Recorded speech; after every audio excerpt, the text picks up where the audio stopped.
بسم اللہ الرحمن الرحیم۔ السلام علیکم۔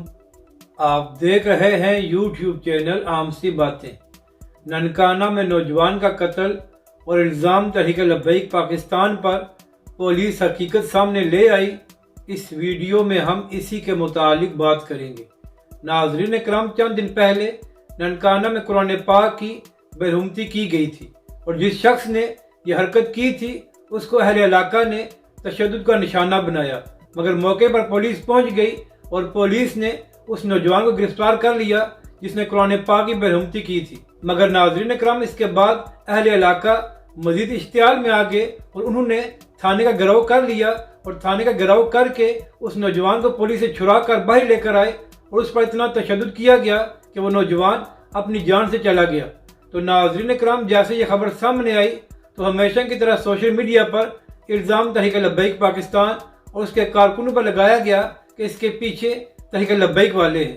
تو ناظرین کرام، پولیس کا اس حوالے سے موقف سامنے آ گیا ہے۔ پولیس نے کہا ہے کہ 2019 میں بھی اس شخص نے برہمتی کی تھی جس کے بعد اس کو گرفتار کر لیا گیا تھا، مگر 2022 میں یہ بری ہو گیا اور اپنی حرکتوں سے باز نہیں آیا اور چند دن پہلے اس نے ایک بار پھر قرآن پاک کی برہمتی کی اور اہل علاقہ نے اس کو دیکھ لیا، جس کے بعد وہ اشتعال میں آئے اور اس پر تشدد کیا گیا۔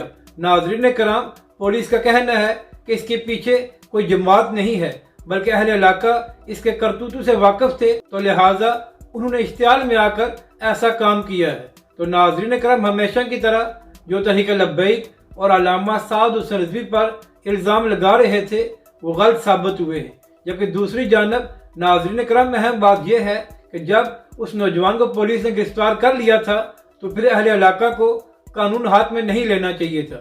تو اس لیے اب جن لوگوں نے اس شخص کو قتل کیا ہے ان کے خلاف کارروائی ہونی چاہیے تاکہ آئندہ کوئی قانون کو ہاتھ میں نہ لے سکے، کیونکہ اگر اسی طرح لوگ قانون کو ہاتھ میں لیتے رہے تو پھر پاکستان میں ہر شخص خود فیصلہ کرنے لگ جائے گا، جس سے پاکستان کی سوسائٹی پر بڑا غلط اثر پڑے گا اور بیرونی دنیا میں بھی اس کا پاکستان کو نقصان ہو سکتا ہے۔ تو لہٰذا اگر کوئی ایسی حرکت کرے تو اس کے خلاف صرف قانونی کارروائی ہونی چاہیے۔